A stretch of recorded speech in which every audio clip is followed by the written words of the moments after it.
Hello friends, YouTube में तिरंगा institute channel पर आप सभी का पुनः हार्दिक स्वागत है। मैं शिवेंद्र सर आज आपको मध्य प्रदेश सामान्य ज्ञान में मध्य प्रदेश की प्रमुख नदियों में बेतवा नदी, क्षिप्रा नदी तथा ताप्ता नदी एवं वैनगंगा नदी के बारे में कुछ महत्वपूर्ण तथ्य दृश्य सहित समझाऊंगा जो आगामी एग्जाम के लिए बहुत महत्वपूर्ण होंगे। और हाँ, हम किसी कार्य में व्यस्त होने की वजह से अभी वीडियो नहीं बना पाए थे, परंतु अब लगातार डेली एक वीडियो अवश्य आएगा।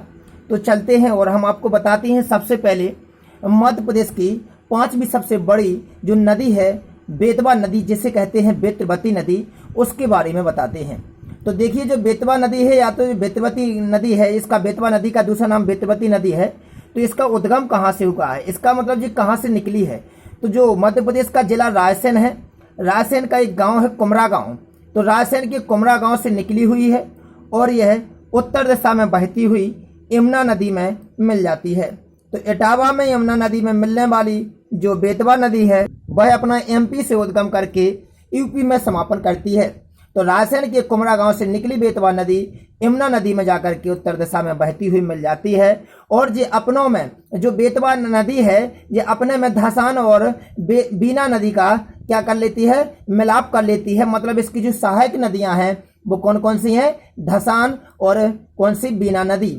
देखिए, जो हमारा प्यारा ओरछा है, ओरछा से जो ओरछा किस नदी के किनारे है, तो हमको मालूम है बेतवा नदी के किनारे है। उसके अगर इसी तरफ थोड़ी और इसी तरफ देखा जाए तो धसान नदी मिलती है।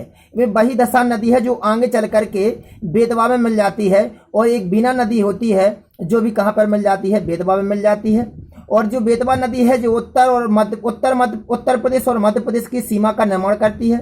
मतलब अधिकतर जो बेतवा नदी है वो उत्तर मध्य प्रदेश दोनों, मतलब उत्तर प्रदेश और मध्य प्रदेश की सीमा पर बहती है। और इस बेतवा नदी की जो कुल लंबाई है वो 480 किलोमीटर है।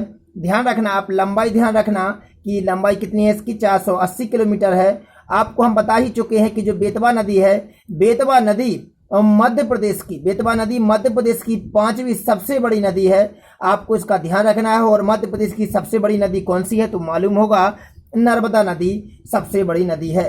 तो बेतवा नदी जो है वो मध्य प्रदेश की पांचवी सबसे बड़ी नदी है। इसके किनारे कुछ प्रमुख शहर बसे हैं। कभी कभी पूछा जाता है कि बेतवा के किनारे कौन कौन से शहर बसे हुए हैं, तो हमको मालूम होना चाहिए जिला अशोकनगर। जिला अशोकनगर बेतवा नदी के ही किनारे है। अभी हम आपको मैप के द्वारा बताते हैं ये सभी। ओरछा, जो ओरछा रामराजा सरकार का मंदिर है, ओरछा मध्य प्रदेश में जो स्थित है, प्रमुख तीर्थ स्थल है, वो बेतवा नदी के किनारे स्थित है। और जो गुना है, गुना जिला गुना भी इसी के किनारे स्थित है, बेतवा नदी के किनारे। सांची, जो सांची का स्तूप हमने आपको वीडियो के माध्यम से पढ़ाया था, ये वही सांची है। तो ये बेतवा नदी के किनारे है।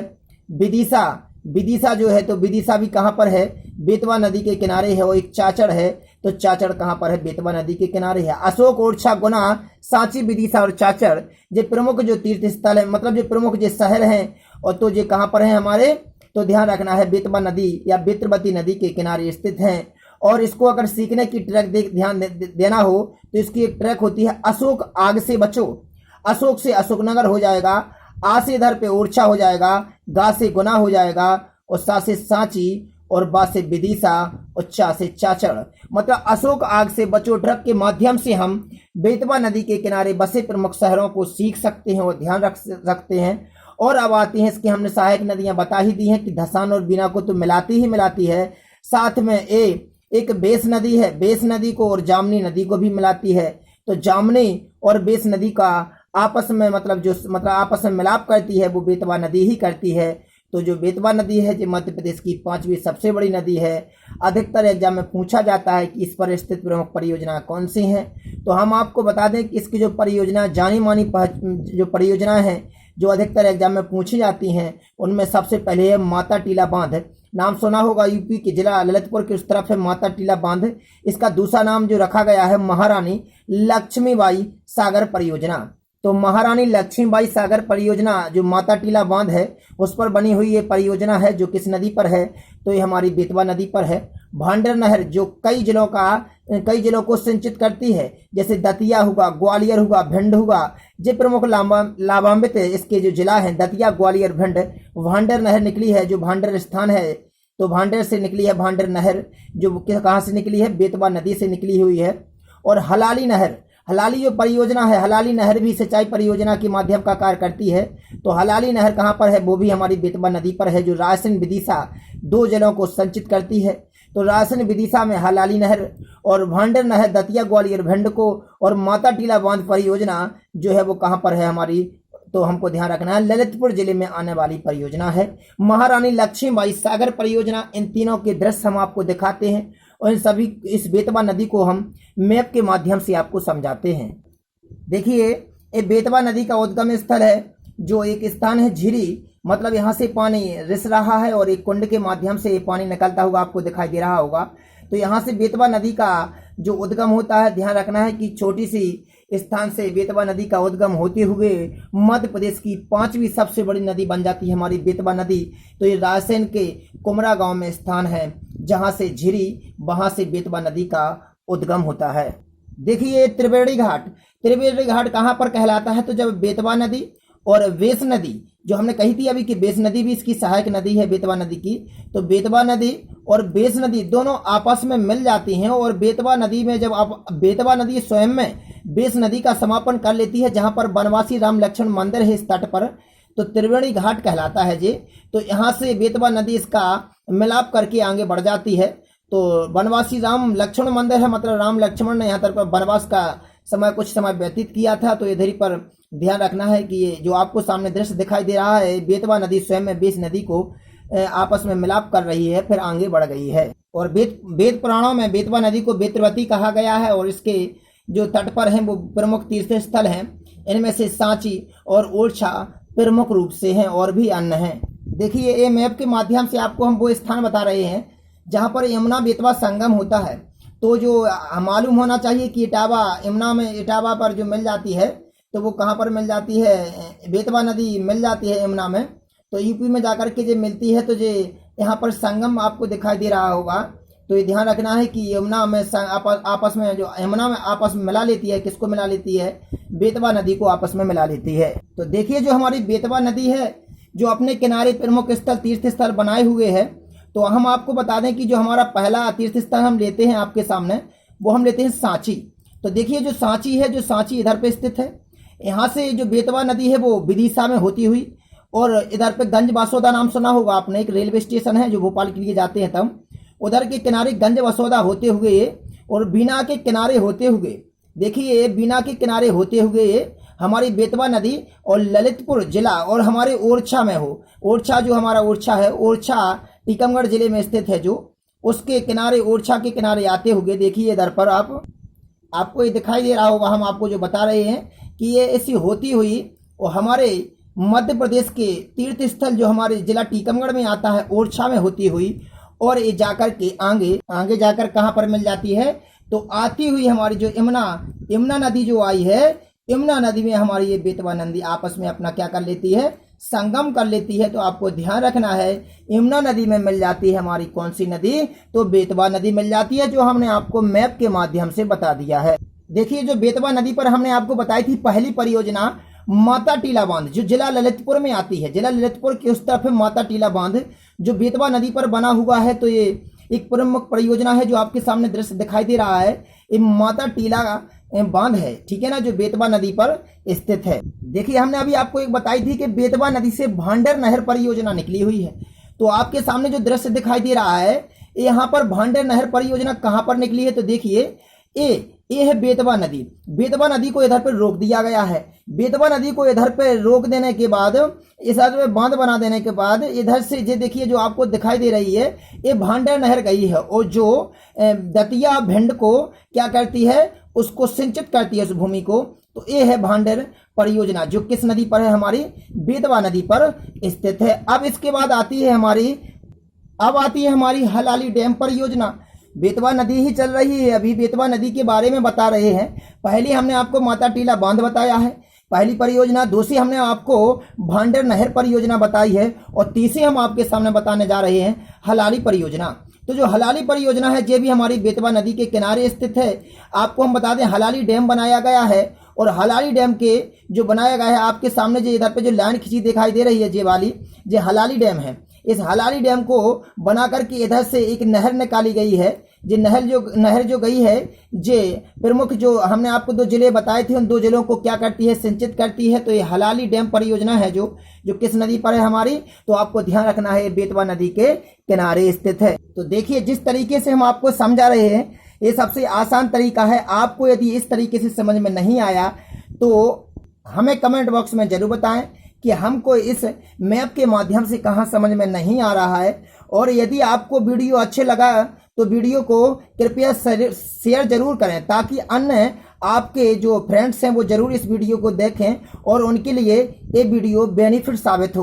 तो बेतवा नदी को गहराई से जानें और बेतवा नदी को हमेशा मैप के माध्यम से, या कोई भी नदी हो उसे मैप के माध्यम से देखा करो। इसलिए हम आपको विभिन्न मैपों के माध्यम से एक नदी के बारे में बता रहे हैं। तो जो हमारी बेतवा नदी है, जो हमने बताई थी कि कुमरा रायसेन से निकली हुई है, तो देखिए बहती हुई जाती है और ये आपस में जो मिलाप करती है, तो जो मिला लेती है, एक नदी का संगम इधर से हो जाता है बेस नदी का या कुन्नू नदी का। इसके बाद जो आगे चल के ये धसान नदी आपस में मिला लेती है। देखिए धसान नदी मिल जाती है और धसान नदी को मिलाने के बाद ये आ रही जो यमुना नदी आती है ऊपर से, उस यमुना नदी में स्वयं को मिला लेती है और मिलाने के बाद उत्तर प्रदेश में मिला लेती है, आपको बता दें। और जाकर के यमुना नदी फिर गंगा नदी में मिल जाती है, क्योंकि यमुना नदी गंगा नदी की सबसे बड़ी सहायक नदी है। तो ये अभी हमारी हुई है बेतवा नदी। अब हम आपको लिए चलते हैं क्षिप्रा नदी पर। तो मध्य प्रदेश की प्रमुख नदी क्षिप्रा नदी, जिसकी कुल लंबाई 195 किलोमीटर होती है। हम उस नदी के बारे में आपको बताते हैं, इसका उद्गम कहाँ पर हुआ है, समापन कहाँ पर हो गया है, और इसके किनारे प्रमुख जो शहर हैं वे कौन कौन से हैं। तो हमारी मध्य प्रदेश की जो सबसे बता दें आपको कि जो मतलब इसमें धर्म ग्रंथों में सबसे जाने वाली नदी है क्षिप्रा नदी। तो इसका उद्गम कहाँ पर माना गया है, तो इसका जो उद्गम है हमारी मध्य प्रदेश के काकड़ी बरड़ी पहाड़ी से हुआ है। तो मध्य प्रदेश में जो काकड़ी बरड़ी पहाड़ी है, ये कहाँ पर है, तो ये इंदौर जिले में आती है काकड़ी बरड़ी पहाड़ी। यहाँ से निकलकर क्षिप्रा नदी उज्जैन रत्ना मंदसौर में बहती हुई प्रमुख तीर्थ स्थल बनाती है, जो तीर्थ स्थल बसाती है अपने किनारे पर उज्जैन। तो उज्जैन के बारे में हम आपको विस्तार से बताएंगे अभी। तो पहले हम आपको बताते हैं कि उज्जैन और रतलाम और मंदसौर, जहाँ पर मंदसौर है यहाँ पर मंदोदरी थी यहीं की, तो ये मंदसौर में बहती हुई चंबल में मिल जाती है। तो चंबल की सहायक नदी बन जाती है क्षिप्रा नदी। तो आपको हम बता दें कि जो क्षिप्रा है इसका उद्गम इंदौर काकड़ी बरड़ी पहाड़ी से हुआ है, उज्जैन रतलाम मंदसौर में बहती हुई चंबल में मिल जाती है और इसकी कुल लंबाई 195 किलोमीटर है। और इधर पे अगला फैक्ट जो आता है उज्जैन, इसके किनारे बसा है। आपको हम बता ही चुके हैं कि उज्जैन इसी के किनारे बसा हुआ प्रमुख तीर्थ स्थल है। और इस जो प्रमुख नदी क्षिप्रा नदी है, इसकी प्रमुख सहायक नदी है वो खान नदी है और गंभीर नदी है। तो जो खान नदी है वही वाली खान नदी है जिसके किनारे इंदौर शहर बसा हुआ है। तो खान नदी और गंभीर नदी क्षिप्रा नदी की प्रमुख सहायक नदी हैं। आपको धर्म ग्रंथों के माध्यम से बता दें कि क्षिप्रा नदी के किनारे उज्जैन बसा है, उसका प्रमुख जो फैक्ट हो जाता है धर्म ग्रंथों के अनुसार, वो हो जाता है समुद्र मंथन। समुद्र मंथन ये क्या है, और आपको मालूम होना चाहिए कि उज्जैन में क्षिप्रा नदी के किनारे पर ही जो 12 वर्षों के बाद महाकुंभ का आयोजन किया जाता है। तो हमने आपको बताया था कि ये कुंभ क्या है। आज हम उस कुंभ को और गहराई से समझाते हैं कि कुंभ की शुरुआत क्यों हुई थी। तो थोड़ी वक्त लेंगे। तो देखिए समुद्र मंथन क्या होता है। तो इधर पर जब समुद्र मंथन दैत्यों और देवताओं के बीच में हुआ था, समुद्र मंथन क्यों हुआ था और उससे क्या निकला हुआ था और क्यों किया गया था, सभी के बारे में हम आपको बताते हैं। तो जब समुद्र मंथन हुआ तो समुद्र मंथन इसलिए हुआ था क्योंकि दैत्यों के जो प्रमुख राजा थे, जिनका नाम था राजा बलि, नाम सुना होगा आपने, और दूसरे जो देवताओं के राजा थे इंद्र, इन दोनों के कुछ पाप या दोष थे वो अधिक होने के कारण देवताओं और दैत्यों को आपस में मतलब एक प्रकार का पुण्य प्राप्त करने के लिए और उनको अजर अमर करने के लिए भगवान विष्णु से एक प्रार्थना की गई कि इसके लिए क्या करना चाहिए। तब देवताओं को उन्होंने एक आदेश दिया कि आप समुद्र मंथन कीजिए, क्योंकि समुद्र में ऐसी कई मतलब पदार्थ स्थित हैं, ऐसे कई भगवान की कलाएं स्थित हैं कि जिसका आप मंथन करेंगे। मंथन में होता है मथना, मतलब उसको जिस प्रकार किसी दूध के द्वारा जो मक्खन होता है उसको मथा जाता है, इसी प्रकार समुद्र मंथन किया गया।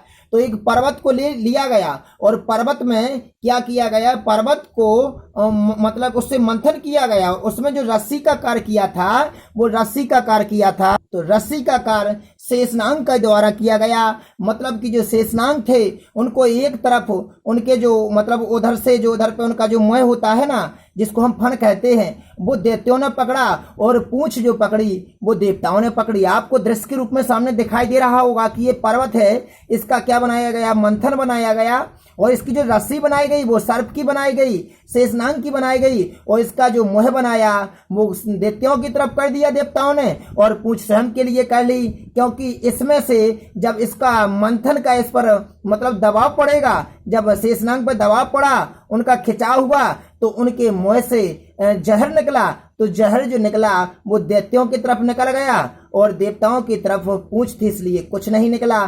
तो देवताओं में वो कला थी, वो भगवान थे, इसलिए वो हमेशा समझदारी से काम लिया करते थे। इसका रहस्य बहुत बड़ा हो जाता है। तो हम आपको बता दें कि जब इधर पे समुद्र मंथन हुआ तो इससे 14 रत्न निकले। 14 रत्न निकले। 14 की जगह पर रत्न और अधिक भी निकल सकते थे, कम भी निकल सकते थे, परंतु जो विष्णु भगवान से आदेश लिया गया था, देवताओं ने लिया था आदेश समुद्र मंथन का, तो विष्णु भगवान ने कहे थे कि आप समुद्र मंथन कीजिए, उससे निकलेगा क्या, अमृत, जिसे आप जब आप मतलब पी लेंगे तो आज आप सभी अजर अमर हो जाएंगे। तब समुद्र मंथन किया जा रहा था। जो पहले पदार्थ निकलते जा रहे थे उनको देवताओं और दैत्यों में बांटते जा रहे थे। अब जब नंबर आया 14वें नंबर पे निकला क्या, तो 14वें नंबर पे निकला है अमृत।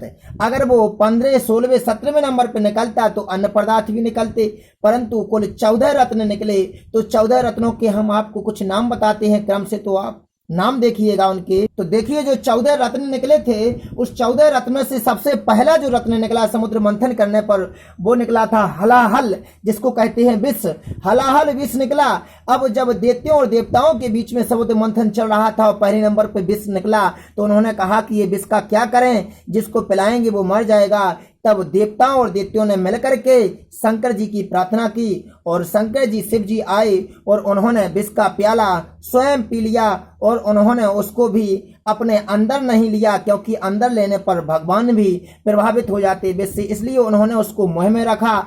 मुंह में रखने की वजह से उनका जो कंठ है वो उस विष की वजह से नीला पड़ गया और जब शंकर जी का उस समुद्र मंथन से निकले हुए विष को पीने से कंठ नीला पड़ गया, इस कारण से जो शंकर जी का नाम पड़ गया नीलकंठ पड़ गया। तो नीलकंठ समुद्र मंथन से निकले हुए विष के प्याले को पीने के बाद पड़ा था। और दूसरे नंबर पर निकला वहां पर उच्चेश्वा। उच्चेश्वा का मतलब होता है घोड़ा, घोड़ों का राजा कहलाता है उच्चेश्वा। तो इस जब ये घोड़ों का राजा निकला, घोड़ों का नरेश निकला, जिसका सबसे ज्यादा जो दौड़ में होता है वो उच्चेश्वा ही घोड़ा होता है। तो जो घोड़ा जो निकला दूसरे नंबर पर रत्नों में, तो इसको ले लिया इंद्र देवता। इंद्र देवता के जो इंद्र देवता थे उन्होंने ले लिया, मतलब इंद्रों के राजा, मतलब जो देवताओं के राजा होते हैं इंद्र, उन्होंने इसको प्राप्त कर लिया। इसके बाद निकला तीसरा रत्न। तीसरे रत्न के रूप में निकला ऐरावत। अब ऐरावत क्या कहलाता है, तो हम आपको बता दें कि जो ऐरावत है, ऐरावत कहलाता है सफेद हाथी। आपने देखा होगा काला हाथी तो सब देखते हैं, परंतु सफेद हाथी नहीं देखा होगा। तो एक अलग प्रकार का हाथी निकला था समुद्र मंथन में, सफेद हाथी। जो सफेद हाथी होता है जो 5 मुंह वाला होता है और उसमें विभिन्न प्रकार की कलाएं होती हैं। तो जो इधर पे जो सफेद हाथी था, इसको ले लिया था जो दैत्यों के राजा थे, राजा बलि, उन्होंने इसे प्राप्त किया था। क्योंकि हिस्सेदारी बराबर बराबर के रूप में चल रही थी, तो अपने अपने रूप में दोनों तरफ लेते जा रहे थे। क्योंकि समुद्र मंथन में जब तक अमृत नहीं निकलता तब तक समुद्र मंथन जारी रहता। अब इसके बाद जो तीसरे नंबर पर रत्न निकला वो निकला ऐरावत। तो ध्यान रखना। और जब चौथे नंबर पर जो निकला, तो चौथे नंबर पर निकला कौस्तुभ मणि। अजी कौस्तुभ मणि विष्णु भगवान की अंगूठी थी। तो ये आज को हम बता दें कि इसको जो कृष्ण लीला होती है, तो कृष्ण लीला में श्री कृष्ण जब राज करते हैं मथुरा वृंदावन में, तो वहां पर इस मणि का यूज किया जाता है, मतलब वो साथ में लिए रहते हैं। आज भी कहा जाता है कि जो समुद्र में डूबी हुई द्वारका नगरी है, जो मतलब उधर पे डूबी हुई द्वारका नगरी है, तो जल में डूबी हुई द्वारका नगरी में आज भी वो मणि स्थित है। तो चौथे नंबर पे जो रत्न निकला वो मणि निकली थी। जब 5वें नंबर की बात आई, तो 5वें नंबर पे जो निकले वे निकले हैं कामधेनु। कामधेनु गाय को कहा जाता है। तो धेनु नाम बाद में पड़ा, लेकिन पहले जो पौराणिक कथाओं में लिखा गया है वो कामधेनु नाम दिया गया था। अब चूंकि कामधेनु था तो कामधेनु निकली, तो कामधेनु में जो संपूर्ण 36 देवताएं निवास करते थे, तो ये देवताओं का निवास स्थल था, इसलिए इसे देवलोक भेज दिया गया और इसका अगला मंथन किया गया। तो अगले मंथन पे जो निकले वो 6वें नंबर पे निकले कल्प वृक्ष। क्या निकला 6वें नंबर पर? कल्प वृक्ष। कल्प वृक्ष जो होता है कि जो उसके नीचे बैठ करके आप कल्पना करेंगे वो आपकी इच्छा पूर्ण होगी, तो इसको भी देवलोक भेज दिया गया था। अब इसके बाद आया नंबर किसका? 7वें नंबर मंथन का। तो 7वें नंबर पर निकली देवी लक्ष्मी। अब चूंकि देवी लक्ष्मी निकली तो उन्होंने न दैत्यों की तरफ गई न देवताओं की तरफ गई, बल्कि देवी लक्ष्मी ने समुद्र मंथन से निकल करके विष्णु भगवान से विवाह कर लिया। और जब 8वां मंथन हुआ तो 8वें मंथन में निकली अप्सरा। अप्सरा रंभा। अप्सरा जो होती हैं वो नृत्य करने वाली महिलाएं कहलाती हैं। तो अप्सरा जो रंभा निकली तो इंद्र ने उनको ग्रहण किया और उनको ग्रहण करके विश्वामित्र, नाम सुना होगा आपने विश्वामित्र, तो विश्वामित्र की तपस्या भंग करने के लिए अप्सरा जो आपको नाम है अप्सरा रंभा का यूज किया। तो ये वही अप्सरा रंभा है जो विश्वामित्र की तपस्या भंग करने के लिए इंद्र ने अपने शासन के लिए उनका यूज किया था। और इसके बाद जो नंबर आया 9वें नंबर पर, तो 9वें नंबर पर निकला समुद्र मंथन में पारिजात। अब पारिजात जो कहलाते हैं, पारिजात कहलाते हैं बहुत खूबसूरत पुष्प होते हैं, जिसका दृश्य हम आपको दिखाते हैं। तो ये देवलोक में सजाए गए इन फूलों का जो एक प्रकार का आकर्षक रूप है। तो ये पारिजात नाम के जो सुंदर फूल निकले थे, पुष्प निकले थे, इनको भी देवलोक में भेज दिया गया। अब नंबर आया 10वें मंथन का। तो 10वें नंबर पे जो निकली वो 10वें नंबर पे निकली बारुड़ी देवी। बारुड़ी देवी जो है वो वास्तव में एक देवी हैं, परंतु इन्होंने जो जाना स्वीकार किया तो वो दैत्यों की तरफ गई। दैत्यों में से होता है राक्षस, राक्षसों की तरफ गई और उन्होंने उनका सहायता की। तो एक जो 10वें नंबर पे निकली थी बारुणी देवी, तो वो दैत्यों की तरफ गई, क्योंकि कुछ हर जो निकलेगा वो देवताओं की तरफ ही नहीं जाता, दैत्यों की तरफ भी जाता। अब नंबर आया 11वें मंथन पर, 11वें मंथन का। और 11वें मंथन में जो निकला वो निकला शंख। ये अलग विचित्र प्रकार का शंख था जो आज भी ब्रह्मलोक में स्थित है। तो जो नाम है शंख जो निकला है, एक विचित्र प्रकार का शंख जो आपको दृश्य के रूप में दिखाई दे रहा है, वही शंख है। तो ये समुद्र जो किया गया था समुद्र मंथन, उसमें निकला था 11वें समुद्र मंथन करने पर। और जब 12वां समुद्र मंथन हुआ तो उसमें निकला चंद्रमा। क्या निकला उसमें? चंद्रमा। तो 12वें नंबर पर चंद्रमा निकला। और जो आज भी आपने देखा होगा कि जो चंद्रमा है वो चंद्रमा समुद्र मंथन करने पर निकला था। और जो 13वें नंबर का समुद्र मंथन हुआ तो उसमें निकला धनवंतरी देव। तो धनवंतरी देवी जो निकली, तो धनवंतरी देवी ही उस अमृत के कलश को लेकर 13वें नंबर पर निकली, परंतु जो अमृत का कलश निकला वो 14वें नंबर पर उन्हीं के साथ निकला। तो अमृत का कलश जैसे ही निकला और देवी और देवताओं ने आपस में, दैत्यों ने मिलकर देखा कि अब अमृत का कलश आ गया है, तो उनमें आपस में युद्ध होने लगा। इस भयंकर युद्ध को जो धनवंतरी थी वो उसको लेकर के जो देवता हैं वो उनके साथ मिलकर के दौड़े और दौड़ते हुए वो इस भारत के या कहें तो विश्व के चारों दिशाओं में दौड़े, दौड़ते दौड़ते गए। और अमृत में जो भरा हुआ था, जो कलश में भरा हुआ था अमृत, वो 4 जगह थोड़ी थोड़ी गिर गया, क्योंकि दौड़ते समय कोई भी वस्तु गिर जाती है तो वहां पर थोड़ी थोड़ी गिर गया। तो वो स्थान थे प्रयागराज, जहां पर हमारा कुंभ का मेला लगता है, उज्जैन, और हमने आपको बताया कि 4 स्थान पर प्रयागराज लगता है, और नासिक, और एक स्थान और है ध्यान नहीं आ रहा है। तो 4 स्थानों पर लगता है हमारा कुंभ का मेला। वो वहीं वहीं पर लगता है जहां जहां अमृत की वो बूंदें गिर गई थीं।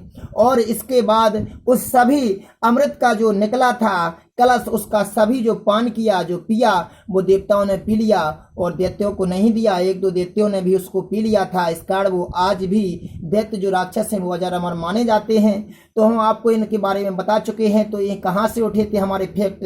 तो जो उज्जैन में इसका बंटवारा हुआ था क्षिप्रा नदी के किनारे इस अमृत के कलश का, तो हमने आपको विस्तार से बताया है आज इस समुद्र मंथन को। वास्तव में ये धार्मिक ग्रंथों से कनेक्ट है, परंतु हमने आपको कुछ ऐसी बातें भी पढ़ाई हैं कि जो आपको धार्मिक ग्रंथों से भी जोड़ेंगी और साथ में आपका नॉलेज भी बढ़ाएंगी। तो देखिए अब आपको महत्वपूर्ण फैक्ट और बताते हैं जो हमारी क्षिप्रा नदी से संबंधित है। तो मारवा की गंगा कही जाने वाली क्षिप्रा आपको दृश्य के रूप में इस मैप में दिखाई दे रहा होगा कि देखिए ये निकली हुई हमारी जो क्षिप्रा नदी है जाकर के चंबल में मिल जाती है। तो चंबल में मिलने वाली हमारी क्षिप्रा नदी आपस में मिल करके आगे बढ़ जाती है। तो हमारी ये जो इधर पे हमने आपको बताया है तो ये हमारी कौन सी नदी है, क्षिप्रा नदी है। तो आज हम आपको इन दोनों इस वीडियो में दो नदियां बता चुके हैं, बेतवा नदी और क्षिप्रा नदी। दो नदियां और नहीं बता पाए, वो अगले वीडियो में बताएंगे। मिलते हैं जल्द से जल्द अगले वीडियो के साथ। धन्यवाद।